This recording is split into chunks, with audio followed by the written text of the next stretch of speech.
হঠাৎ একদিন বন্ধুদের মুখে শুনতেছি সেনাবাহিনী সার্কুলার ছাড়ছে, বন্ধুরা সবাই আবেদন করতে যাচ্ছে। আমি তখন এসএসসি পাস করে ইন্টারে ভর্তি হয়েছি।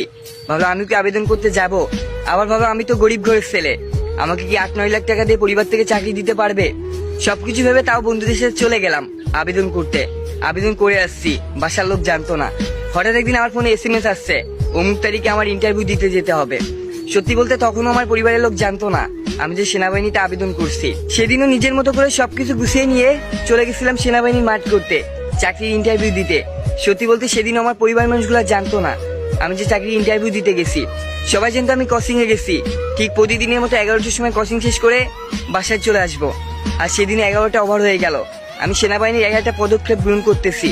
আমি জানতাম আমার আব্বু কল দিবে, তাই ব্রেক টাইমে সবার আগে যে ব্যাগ থেকে ফোন বের করছি। ব্যাগ থেকে ফোন বের করে দেখে আব্বু অনেকবার কল দিছে, তাই আমি নিজে আব্বুকে কল ব্যাক দিছি। আব্বু কল ধরার সাথে সাথে বলতেস, কই তুই এখনো বাসা আসলি না কেন? 12টা বাজতে গেছে, তুই জানিস না বাসা অনেক কাজ আছে, মাঠে থেকে গরুর ঘাস আনতে হবে, এখনো ঘুরে বেড়াচ্ছিস কেন? আমি বললাম আব্বু আসতেছি, তাই বলে কলটা কেটে দিছিলাম। সত্যি বলতে তখনও আমার সেনাবাহিনীর একটা মাঠের পদক্ষেপ চলতেছিল। আমি নিজেকে নিয়ে ব্যস্ত ছিলাম, কি করবো বুঝতেছিলাম না। দেখতে দেখতে বেলা 3টা বেজে গেছে। আমি তো জানি আমার আব্বু কেমন, হয়তো অনেকবার কল দিছে, রেগে বসে আছে, আম্মুকে বকাঝকা করতেছে। সত্যি বলতে আমার অনেকগুলা পদক্ষেপ শেষ হয়ে গেছিল, আর মাত্র 2-3টা পদক্ষেপ আছে, এগুলা বাদ দিয়ে দিব। আমি সবগুলাই টিকে গেছিলাম। লাস্ট ফিনিশিং আর 2-1টার জন্য আমি বাদ দিয়ে দিব, বাসায় চলে যাব।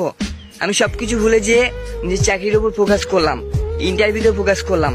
সত্যি বলতে দেখতে দেখতে 5টা বেজে গেছে। বিকেল 5টার সময় যে জানতে পারলাম চাকরির সবগুলা পদক্ষেপ শেষ। এখন যারা সিলেক্ট হয়েছে তাদের নাম ঘোষণা করা হবে।